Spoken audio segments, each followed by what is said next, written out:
Hi, I'm Chris Poole, and today is day 17 of our 77-day video challenge. It is Sunday, Sunday, Sunday, and it means it is a football day. Our beloved Packers are playing the Chicago Bears tonight. I don't need to actually be watching the game. I know exactly what's going on based upon what my husband is yelling at the TV and the different crashes and noises that I hear. But when I did start thinking about football and should I really talk about it or not, I did decide to bring up something way back in 2007 that happened to me, or I got to do back in 2007. But I decided I'm going to put it in the context of the game Three Truths and a Lie. I'm sure most of you have played this game before as an icebreaker, get to know you. You're given four statements, three of them are true, one is false, and you need to try and guess and figure out which is the lie and which are the truths. Can be a lot of fun, and you really get to know people in a different way. That's what I decided to do tonight. My three truths and a lie. Number one, I graduated college in 3.5 years. Number two, I kissed Donald Driver. Number three, I won $5,000 on a slot machine. And number four, I was on stage in Vegas. All of them could be true. All of them could be false. You never know. Let's give you a little bit of the background story on each of them. Number one, graduated from college in 3.5 years. Yes, ding, ding, ding. Yes, that is the truth. I attended Carroll College. It is now Carroll University. I graduated from Milwaukee Tech with a background in printing and graphics. And I went to, much to the dismay of my shop teacher, I went to Carroll College with a focus for computer science.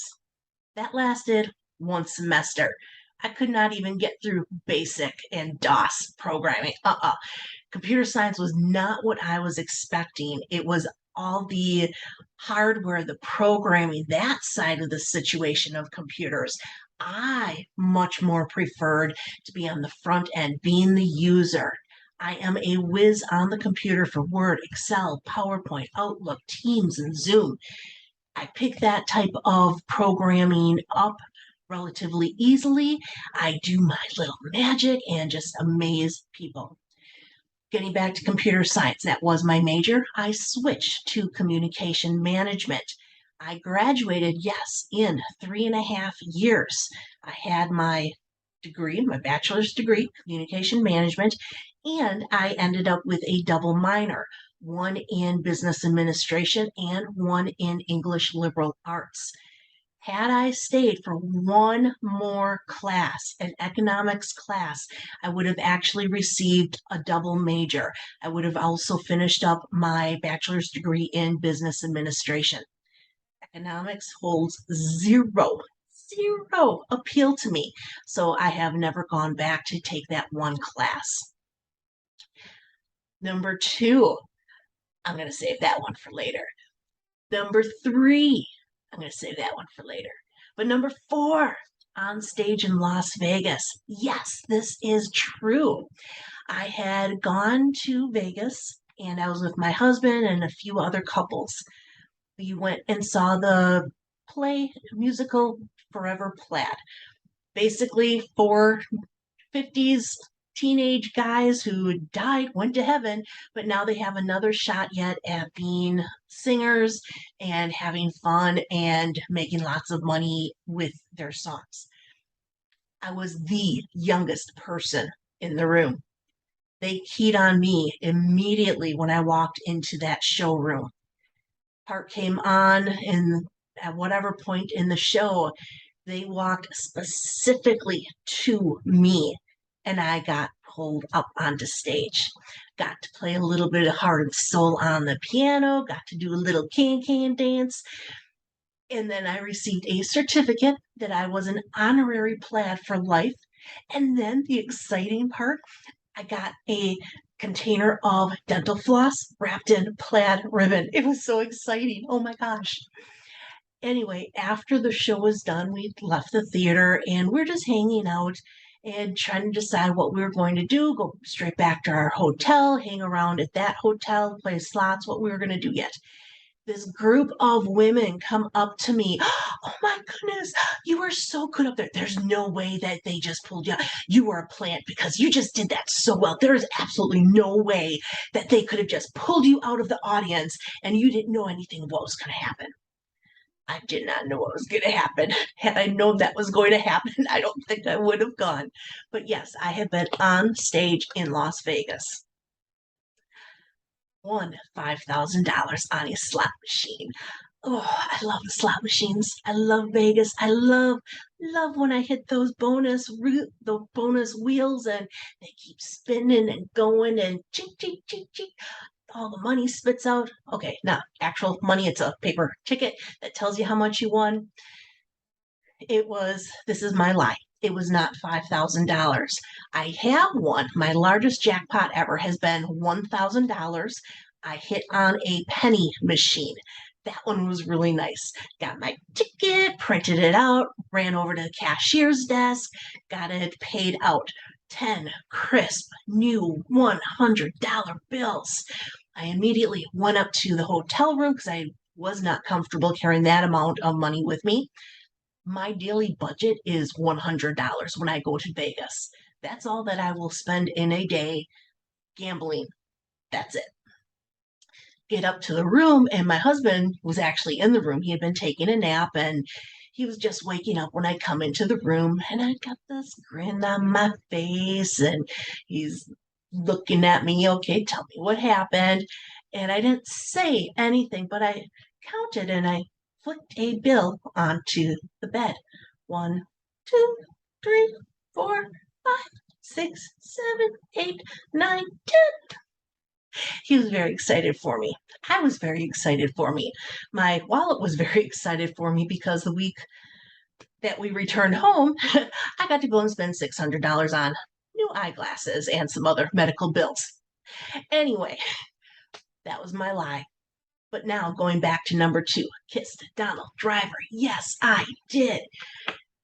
Back in 2007, I remember Donald Driver, he had actually just hurt his ankle in the game.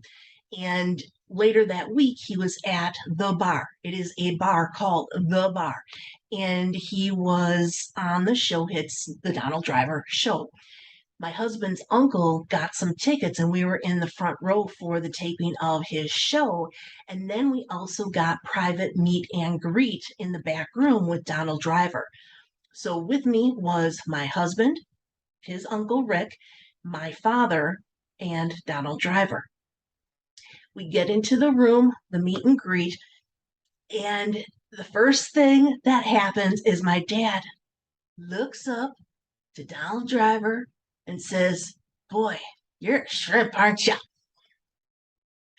You would never imagine looking up at somebody and calling them a shrimp.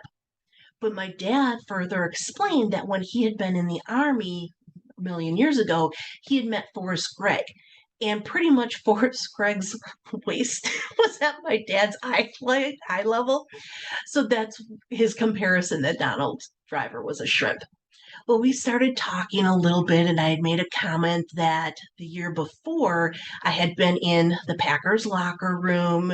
I was on a special behind the scenes tour of Packers stadium, the Lambeau Field, the locker rooms, their cafeteria, the meeting rooms for each of the different types of players. We were in their physical therapy room. I had a picture I had taken on their one wall. They had painted murals of every year that they had won an NFC championship. And that was the picture that I'd actually brought along for him to sign. And he was picking on me because of the timing. I didn't have his most recent year on there. So he starts picking on me that, yeah, I'm in the locker room much more frequently than I care to admit. And I said, well, anytime you need a towel girl, I'm there for you. And then I don't even remember how we got on the topic, but I made the comment, when I think it was when I was introducing my father. I said, this is my dad. He came up from Milwaukee. And anytime when I go and visit him, when I kiss him goodbye, I always kiss the top of his head on his bald spot for good luck. Donald leans down and he taps his head. So I got to kiss Donald Driver on his bald spot too for good luck. That's my story of Donald Driver. It just makes me happy and giggly when I think of that story. And it's a fond memory from a time when I was with my dad and Donald Driver. Oh, yeah. And my husband and his Uncle Rick. just, and no, my husband was not jealous. You don't see him in the picture because I cropped everyone else out because this is the story of me and Donald Driver. That's all that I have to talk about tonight. I want to thank each and every one of you for your time that you have been spending listening to my ramblings. I am a loquacious speaker, as you probably found out by now. Again, this is the end of day 16. Many, many more days ahead of us in this video challenge. I hope that you tune in, watch, drop in some comments what you think about my video challenge videos. Thank you. Have a great night. Go Pack. Yay.